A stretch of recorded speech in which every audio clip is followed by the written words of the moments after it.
दोस्तों नमस्कार, मैं हूं सागर चौधरी भीलवाड़ा जिले से। आज हम संस्कृत के ऑनलाइन जो क्लास है उसमें हम संधि पढ़ेंगे। तो संधि पढ़ने से पहले आपको मैं बता देता हूं कि संधि होती क्या है। संधि दो वर्णों या अक्षरों के परस्पर मेल से जो विकार उत्पन्न होता है वो संधि कहलाती है दोस्तों। तो इसका मैं आपको बताऊंगा कि संधि में कौन सा किस प्रकार विश्लेषण किया जाएगा, ये मैं आपको बता देता हूँ दोस्तों। तो ठीक है, संधि। तो आज का टॉपिक है हमारा संधि। संधि दोस्तों, इसका विच्छेद होगा सम प्लस धी। संधि में व्यंजक संधि है, सम प्लस धी इसका विच्छेद होगा। इसका सूत्र है दोस्तों, वर्ण मेलानाम वर्ण मेलानाम मेलानाम वर्ण मेला नाम संधि। इसका सूत्र है दोस्तों, वर्ण मेलानाम संधि। और एक और सूत्र है पर सन्निकर्ष संहिता। ये इसका सूत्र है दोस्तों, पर सन्निकर्ष संहिता। ये दोनों इसके सूत्र है दोस्तों, एग्जाम में कभी पूछ लिए जाते हैं। पर सन्निकर्ष आगे खालिस्तान दे दिया जाता है, आपको यहाँ पर संहिता भरना है। वर्ण मेला नाम आगे खालिस्तान दे दिया जाएगा, आपको यहाँ पर भरना है। कारक बहुत सारे ऑप्शन दे देंगे, 4, उनमें से यहाँ पर खालिस्तान दे देंगे। आपको पूछ लेंगे यहाँ पर क्या आएगा, तो संधि आएगी, यहाँ पर संहिता आएगी। ठीक है दोस्तों, इनका मतलब होता है संधि। सभी का संहिता का मतलब भी संधि होता है। इसमें संयोग भी आते हैं और किस प्रकार हो जाता है, जैसे कि सवर्ण बन जाते हैं तो कभी संधि हो जाती है, कभी संयोग हो जाता है। ये मैं चीज आपको बाद में बताऊंगा। तो संधि में यानी कि एक तो 3-4 चीजें, इसमें 3 चीजें होती है। एक तो किसी वर्ण का लोप हो जाता है या किसी वर्ण का आगम हो जाता है, यानी कि या तो कोई वर्ण लोप हो जाता है या कोई आगम हो जाता है, या फिर उसमें विकार उत्पन्न होकर वो दूसरे वर्ण में परिवर्तन हो जाता है। ये 3 चीजें इस संधि में देखने को मिलती है, वो मैं आपको क्रम से बताऊंगा दोस्तों। आज का हमारा टॉपिक है संधि का, यही मजेदार होने वाला टॉपिक दोस्तों। आप इसको ध्यान से देखना, इतना मजेदार टॉपिक लगेगा आपको। संधि में आपका बहुत ही कम चांस होगा कि 1 नंबर माइनस हो। संधि दोस्तों मुख्यतः 3 प्रकार है संधि के। पहली संधि है अच संधि। अच प्रत्याहार से बनी हुई संधि है अच संधि, यानी कि स्वर संधि। और दूसरी संधि है दोस्तों व्यंजन, यानी कि हल संधि बोलते हैं इसको संस्कृत में। हल प्रत्याहार से बनी हुई संधि हल संधि कहलाती है, व्यंजन संधि। तीसरी है दोस्तों संधि विसर्ग संधि। संस्कृत में दोस्तों मुख्यतः 3 संधियां होती हैं, लेकिन जो लघु सिद्धांत कौमुदी में है उसमें तो 3 संधियां वरदराज जी ने 3 संधियां मानी है, आचार्य वरदराज ने। लेकिन व्याकरण सिद्धांत कौमुदी में उनके जो गुरु है वरदराज जी, आचार्य के गुरु भट्टोजी दीक्षित है, उन्होंने व्याकरण सिद्धांत कौमुदी में 5 संधियां मानी है दोस्तों। वो चौथी संधि है प्रकृति भाव संधि, यानी कि जिस शब्द में कोई संधि नहीं होती है वो प्रकृति भाव संधि कहलाती है, प्रकृति भाव संधि। और 5वीं संधि है दोस्तों स्वादि संधि। लेकिन जो लघु सिद्धांत कौमुदी में वरदराज जी ने इन संधि को, प्रकृति भाव संधि को स्वर संधि में मेल कर दिया और स्वादि संधि का विसर्ग संधि में मेल कर दिया। तो ये संधि है स्वादि संधि विसर्ग संधि में आ जाएगी और प्रकृति भाव संधि आ जाएगी अच संधि में। लेकिन हम एग्जाम में आ जाएगी संधि कितने प्रकार की होती है। तो संधि संस्कृत में संधि के 5 प्रकार होते हैं। संधि पंच प्रकरणम, संधि पंच प्रकरणम, ये इसका नियम है। संधि 5 प्रकार की होती है दोस्तों। तो अब हम क्रम से पढ़ेंगे। स्वर संधि, पहली हमारी संधि चलेगी स्वर संधि। कौन सी संधि दोस्तों? स्वर संधि, अच संधि। अच संधि में जो 5 मूल स्वर है अच के, अच प्रत्याहार में, उनसे उनके जो सवर्ण है तो उनसे मिलकर ये जो बनती है अच प्रत्याहार में, जैसे कि जो 9 स्वर है दोस्तों अच प्रत्याहार में, तो वो इससे बनेगी। हल प्रत्याहार में जो व्यंजन वर्ण है उससे बनती है दोस्तों संधि। और विसर्ग से जो परिवर्तन आता है विसर्ग में, वो विसर्ग संधि आती है। अच संधि दोस्तों, अच संधि के इनके प्रकार में क्रम से बताता जाऊंगा आपको। एक बार ऐसे ही बता देता हूँ। जैसे कि इसमें पहली संधि होती है स्वर में दीर्घ संधि, दीर्घ संधि। दूसरी है गुण संधि। तीसरी है दोस्तों यण संधि। चौथी है अयादि संधि, अयादि संधि। 5वीं आएगी दोस्तों वृद्धि संधि, वृद्धि संधि। और 6ठी आएगी पर रूप, और सातवीं आएगी पूर्व रूप, और आठवीं भी हम इसमें प्रकृति भाव संधि मान लेते हैं, क्योंकि ये भी सिद्धांत लघु सिद्धांत कौमुदी में मान लिया गया है। हल संधि में भी बहुत सी संधि आती है, लेकिन आपको मैं बता देता हूँ इसमें बहुत सी, जैसे कि पहली संधि हम पढ़ेंगे इसमें च्युत संधि, दूसरी है ष्टुत, तीसरी हम पढ़ेंगे अनुनासिक संधि, चौथी हम पढ़ेंगे अनुस्वार, पांचवी हम पढ़ेंगे परसवर्ण या लत्तु संधि, छठी हम पढ़ेंगे पुरुषवर्ण, सातवीं है दोस्तों छत्तु संधि, छत्तु संधि, आगम संधि यानी कि छह का आगम, तुगागम संधि भी कहते हैं, तुगागम संधि भी कहते हैं इसको। और कौन सी संधि बची दोस्तों? जस्तु संधि। इसमें दोस्तों जस्तु संधि भी, बाकी संधियां भी है लेकिन मेरे को याद आएगी उसी प्रकार लिख दूंगा। सप्तु संधि, विसर्ग संधि में सप्तु संधि, उत्तु संधि, ऋतु संधि, गौरी संधि, गौरी संधि और स्वारी संधि। ये दोस्तों लगभग संधियों के प्रकार हैं, ये आप लिख सकते हो। तो अब मैं पढ़ाऊंगा आपको स्वर संधि के जो सातों प्रकार है वो मैं पढ़ाऊंगा, फिर मैं आपको हल संधि पढ़ाऊंगा, फिर विसर्ग संधि पढ़ाऊंगा। तो आज की हमारी पहली संधि है दोस्तों, इनको मिटा देता हूं क्योंकि परेशानियां आती है फिर उदाहरण लिखने में। पहली संधि है दीर्घ संधि। दीर्घ संधि होती है, दीर्घ का मतलब होता है बड़ा, यानी दीर्घ में जो इसका सूत्र है अक सवर्णे, अक सवर्णे दीर्घ, इसका सूत्र है अक सवर्णे दीर्घ। ठीक है दोस्तों, कभी एग्जाम में पूछ लिया जाता है, लेकिन आप ध्यान देना ये कभी पूछ लिया जाता है अक सवर्णे दीर्घ।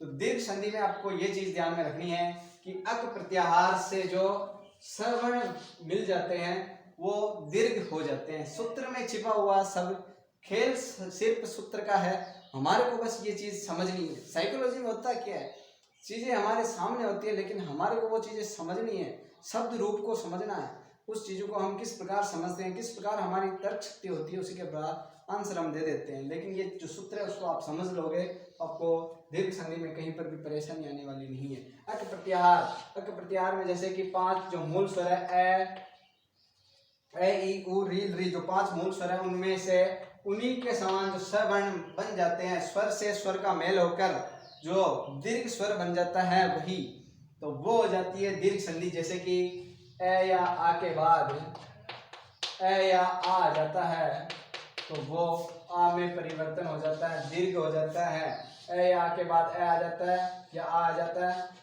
ये आ के बाद ए आ जाता है या आ जाता है, यानी कि प्रथम पद, पूर्व पद और उत्तर पद में समान जो सवर्ण आ जाते हैं, ए और आ दोनों समान सवर्ण हैं, तो समान सवर्ण मिलकर आ यानी कि दोनों स्वर समान है तो आ यानी कि इनका दीर्घ रूप आ हो जाएगा। उसी प्रकार छोटा ई और बड़ा ई प्रथम पद में हो और छोटा ई और बड़ा ई समान सवर्ण दीर्घ जो उत्तर पद में हो तो इसका दीर्घ हो जाता है बड़ा ई। इसी प्रकार ऊ में है, ऊ का भी इसी प्रकार नियम है, बड़े ऊ में परिवर्तन हो जाएगा। री में भी इसी प्रकार का है, री में परिवर्तन हो जाता है दोस्तों। अब री में भी इसी प्रकार का, री में री मिलकर री में ही बड़े जो री में ही परिवर्तन होता है दोस्तों, क्योंकि री दीर्घ इसका री का दीर्घ नहीं होता है। ठीक है दोस्तों, ये हो गया दीर्घ संधि में इसका नियम है। ये जो 5 नियम है इसके, ये 5 नियम आपको ध्यान में रखने हैं कि जो मूल स्वर है संस्कृत में मूल स्वर 5, जो छोटे हैं लघु स्वर इनको बोलते हैं मूल स्वर 5, वो पांचों के जो छोटे जो लघु या दीर्घ स्वर मिलकर वापिस उसी का सवर्ण स्वर बना देते हैं दीर्घ स्वर, तो उस पर दीर्घ संधि हो जाती है। अब मैं इनके उदाहरण दूंगा तब आपको अच्छे से क्लियर हो जाएगा। इनको मिटा देता हूं बार बार क्योंकि जगह की कमी है, लेकिन आप अपनी कॉपी पर लिखते जाना और समझते जाना दोस्तों। पहला नियम है दोस्तों, पहला सूत्र उदाहरण है स्वाश्रम। पहला उदाहरण है स्वाश्रम, स्वधन आश्रम। इसका क्या होगा संधि विच्छेद, स्वधन आश्रम। तो अब ये स्वधन आश्रम हुआ किसका, स्व यानी कि आ बन रहा है, इसमें क्या बन रहा है आ। तो ये आ किससे मिलकर बना है, ए और आ से, यानी कि ए और आ मिलकर क्या बना, दीर्घ रूप, किसी का सवर्ण रूप दीर्घ आ बन चुका है। यहाँ पर ए है और यहाँ पर आ है, यानी कि प्रथम पद पूर्व पद में ए, उत्तर पद में आ, तो ये मिलकर आ बन गया है स्वाश्रम। आप इसका ऐसे भी सोच सकते हो सु प्लस आश्रम नहीं होगा दोस्तों, यण संधि नहीं है इसमें, दीर्घ संधि मानी जाती है दोस्तों, क्योंकि स्वाश्रम यानी कि स्वयं का आश्रम। सुआश्रम, आश्रम सुआश्रम का अर्थ होता है अच्छा आश्रम, यानी कि आश्रम सदैव अच्छा ही होता है। स्वाश्रम में हो जाएगा स्वयं का आश्रम। तो ये हो गई दोस्तों दीर्घ संधि। और अब मैं बहुत ही सिंपल सा उदाहरण देता हूं, विद्यालय। विद्यालय ऐसे जो द लिखते हैं हम, ये मानक हिंदी व्याकरण में इनको इसको स्वीकार कर लिया गया कि आप द ऐसे भी लिख सकते हो, लेकिन दिए इसका दिए जो दिए इसको संक्षिप्त रूप ऐसे लिखते हैं दिए। अब इसका हो जाएगा विद्या धन आलय, इसका हो जाएगा विद्या धन आलय। तो आ और आ मिलकर क्या बना आ, तो विद्यालय। ठीक है दोस्तों, ये आपका हो चुका है। अब इसी का एक और उदाहरण दे देता हूं मैं आपको, दैत्यारी। दैत्यारी, यहां पर भी आ बन रहा है, इसका हो जाएगा दैत्य प्लस अरी। ए और ए मिलकर क्या बन रहा है दोस्तों, ए और ए मिलकर बन रहा है आ, दैत्या बन रहा है ना दोस्तों। ये हो चुका है हमारा दीर्घ संधि का पहला नियम।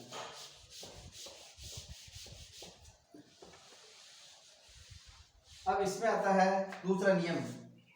दूसरा नियम है ईका, नदीस।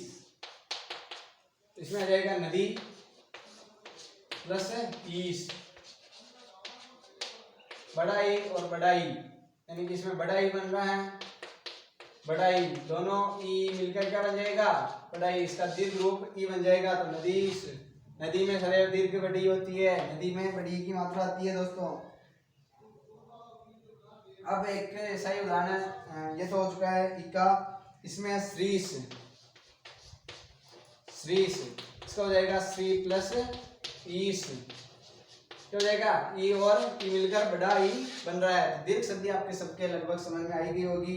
ये ई का हो गया। अब उका बता देता हूँ दोस्तों, शॉर्ट में बता रहा हूँ क्योंकि दीर्घ संधि में इतनी परेशानी नहीं आती है। अब उका उदाहरण है सुक्ति। ये उदाहरण है उका, तो उ यानी कि सु प्लस उक्ति, क्या बना दोस्तों सु प्लस उक्ति, छोटा उ और छोटा उ दोनों मिलकर बड़ा उ बना रहे हैं, तो यहाँ पर बड़े उ की मात्रा लग जाएगी, सु प्लस उक्ति सुक्ति। ठीक है दोस्तों, ये हो चुका है उका। अब मैं बता देता हूँ, ए का हो गया, ई का हो गया, उका हो गया, अब आएगा रीका। तो अब री का एक उदाहरण हम इसमें से लेते हैं, जैसे कि पितृण। दोस्तों कभी कभी आप ऐसे एक री की मात्रा लगा देते हो, वो अशुद्ध वर्ण है, अशुद्ध शब्द है दोस्तों, वो अशुद्ध माना जाएगा। डबल ये री की मात्रा ही लगेगी संस्कृत में, इनका उपयोग ज्यादातर संस्कृत में होता है, हिंदी में कम ही होता है। पितृण, तो इसमें इसका हो जाएगा पितृ। री और ऋण, यहाँ पर ऋण शब्द आएगा, री और री मिलकर बड़ा री बना रहा है, ये बड़ा री बना रहा है दोस्तों, ये री बन रहा है, तो ये हो जाएगी पितृण में दीर्घ संधि। ठीक है दोस्तों, अब इसी का एक और उदाहरण दे देता हूं मैं आपको, होत्रिकार। होत्रिकार, इसी में भी ऐसा ही है, होत्री, होत्री प्लस रिकार, यानी कि री और री मिलकर क्या बन जाएगा, इसमें री और री मिलकर बड़ा री, ये हो गया होत्रिकार दोस्तों। ठीक है, ये हो गया हमारा री का उदाहरण। अब हम पढ़ेंगे द्रि का उदाहरण कि द्रि किस प्रकार बनेगा।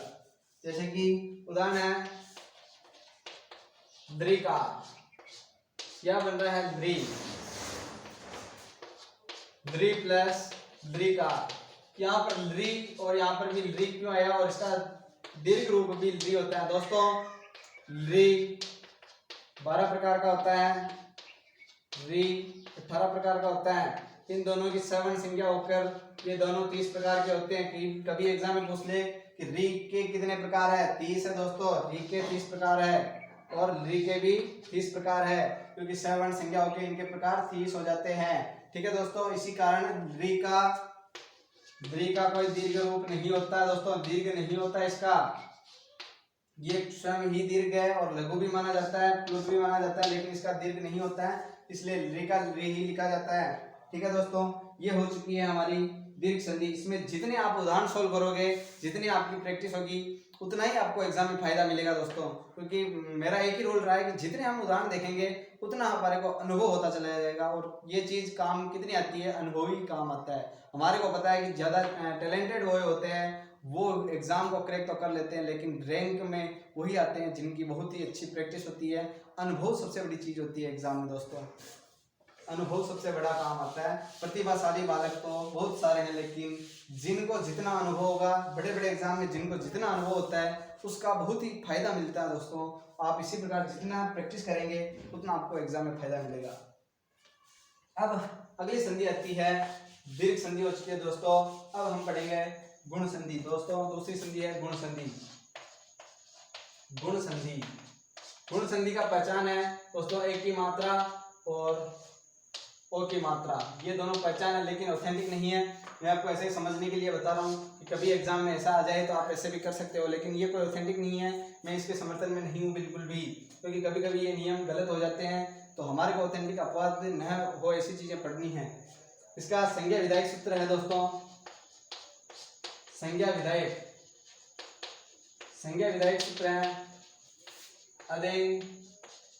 अदेंग गुण, और संधि सूत्र संहिता सूत्र है इसका दोस्तों, संधि सूत्र है इसका आद गुण। कभी एग्जाम में पूछ लिया जाता है कि इसका संज्ञा विधायक सूत्र कौन सा है। गुण संधि का संज्ञा विधायक सूत्र है अदेंग गुण और संधि विधायक सूत्र है आद गुण दोस्तों। ठीक है, ये चीज तो हमारी हो गई कंप्लीट। अब हमारे को संधि का रूल पढ़ना है कि गुण संधि में होता क्या है। ठीक है दोस्तों, गुण संधि में होता क्या है। गुण संधि में जैसे कि ए या आ के बाद जो एक प्रत्यार है, यानी कि ई, उ, री और द्रि, यानी ए या के बाद ई मिलता है तो ए बन जाता है दोस्तों। ए या के बाद उ बनता है तो ओ बन जाता है। प्रथम पद में ए हो, दूसरे पद में री हो तो अर में परिवर्तन हो जाता है, और प्रथम पद में ए और द्वितीय पद में री हो तो अल बन जाता है। ठीक है दोस्तों, अब मैं इसके उदाहरण आपको बताते चला जाऊंगा, एक एक उदाहरण बताऊंगा। पहला है एक का उदाहरण, हम इसमें किस प्रकार देखें। इसमें नरेश, दूसरा है राकेश, तीसरा है के। ये 3 उदाहरण बता देता हूं दोस्तों, क्योंकि बहुत ही सरल है। आपको एक का 3 उदाहरण। इसमें हो जाएगा नर, यानी कि ए, नर में ए छुपा हुआ है, नर प्लस ईश यानी कि बड़ा ई, यानी कि ए और ई के मिलने से क्या बनता है दोस्तों, ए। तो यहाँ पर ए की मात्रा लग चुकी है। ठीक है दोस्तों, राकेश, तो इसमें हो जाएगा राग नहीं होगा दोस्तों, इसमें होगा राका प्लस ईश। शायद मैं भी शायद इसमें राका का मतलब है राकेश, राका का मतलब चंद्रमा होता होगा, सॉरी, पर इतना कंफर्म नहीं है। के का प्लस ई है, आ प्लस ई मिलकर क्या बन गया, ए। या मात्रा लगी हुई है, एक की मात्रा लगी हुई है। ये तीनों एक पहला जो नियम है हमारा उसके उदाहरण हो गए। अब हम पढ़ते हैं ओ के उदाहरण। अब हम पढ़ते हैं ओ के उदाहरण। ओ के उदाहरण है दोस्तों परोपकार। पहला उदाहरण है परोपकार। परोपकार इसका हो जाएगा पर पर प्लस उपकार, यानी कि दूसरों का उपकार करने वाला परोपकारी होता है। दूसरों का उपकार पर ए और उ, तो एम में उ मिलने से क्या बनता है दोस्तों, एम में उ मिलने से सेकंड रूल, तो हमारा रूल सेकंड रूल है ओ बनता है। तो यहाँ पर ओ की मात्रा लगी हुई है, ओ बन गया ना दोस्तों, ठीक है। अब हम दूसरा उदाहरण लेते हैं एक और बुक से अच्छा, एक और उदाहरण लेते हैं ओ का, इसमें है हितोपदेश। हितोपदेश, तो दोस्तों ओ की मात्रा लगी हुई है, तो इसका हो जाएगा हित, यानी कि ए, हित में ए है और उपदेश, हितोपदेश यानी कि दूसरों के हित के लिए दिया जाने वाला उपदेश, हितोपदेश। ए और उ मिलकर क्या बन गया दोस्तों, ए और उ मिलकर ओ में परिवर्तन हो गया। ये हो गया हमारा दूसरा नियम। अब हम पढ़ते हैं तीसरा नियम।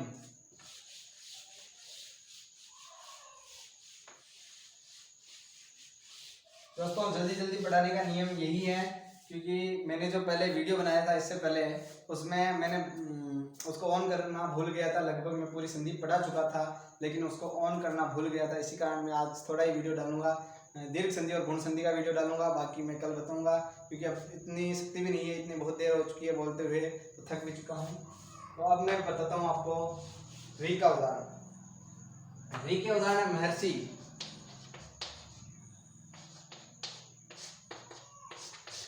महर्षि पहला उदाहरण है महर्षि, तो इसमें हो जाएगा महा, यानी कि आ प्लस ऋषि, महा प्लस ऋषि। आ और री मिलकर क्या बनता है, ए या आ में री मिल जाता है तो अर बन जाता है। तीसरा रूल ध्यान दीजिए दोस्तों, तीसरा रूल हमारा क्या है, ए या आ में री मिलकर अर बन जाता है, ठीक है। तो आ और री क्या बना दोस्तों, अर की ध्वनि आ रही है, ये महर्षि, अर की ध्वनि आ रही है महर, महर्षि। अगर दोस्तों यहाँ पर आर की ध्वनि जो आ जाए, अगर यहाँ पर आर की ध्वनि जो आ जाए, तो वहां पर वृद्धि संधि होगी। याद रखना दोस्तों, ये बहुत ही बड़ी चीज है याद रखने की।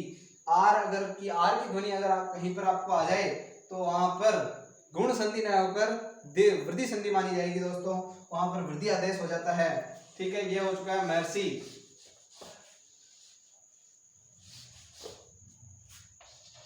अधमर्ण, दूसरा उदाहरण है अधमर्ण। अधमर्ण, अर की ध्वनि यहाँ पर आ रही है दोस्तों, मैं और न के बीच में, अधमर्ण। तो अधम संधि कार्य कहां पर होगा, मैं के पास, अधम प्लस ऋण, तो ए प्लस ऋण मिलकर, ए प्लस ऋण मिलकर क्या बन जाएगा दोस्तों, अर की ध्वनि आ रही है तो अर बन जाएगा, ठीक है। ये हमारा आज का ये भी उदाहरण हो चुका है। अब हम पढ़ेंगे ली का उदाहरण। दोस्तों इसमें जैसे कि तबलकार, तबलकार एक उदाहरण है दोस्तों। तो अब इसमें तबल में ल बन रहा है, तो तव ए या आ में, तो ए या आ में री मिल जाता है तो अल आदेश हो जाता है, ठीक है। तो यही उदाहरण यहाँ पर लग रहा है, तव यानी कि ए या आ में ली मिल रहा है, ए में तव में ए शेष है और यहाँ पर ली मिल रहा है, तव प्लस द्रिकार, इसका संधि विच्छेद हो जाएगा, तव प्लस लिकार। तो ए और ली मिलकर अल आदेश हो रहा है दोस्तों, ए और ली मिलकर अल आदेश हो रहा है। बल, बल यानी कि वह पूरा है, इसमें ए छिपा हुआ है, स्वर की सहायता से वह का उच्चारण हो रहा है, और ल हलंत लगा हुआ है। ये हो चुकी है गुणित संधि दोस्तों। कल मैं पूरी डिटेल से पढ़ूंगा आपको पूरा। इस संधि में आपका एक भी नंबर कटने की जिम्मेदारी मेरी है, नंबर नहीं कटेगा दोस्तों, मेरे पर विश्वास बनाए रखिए। धन्यवाद दोस्तों। आज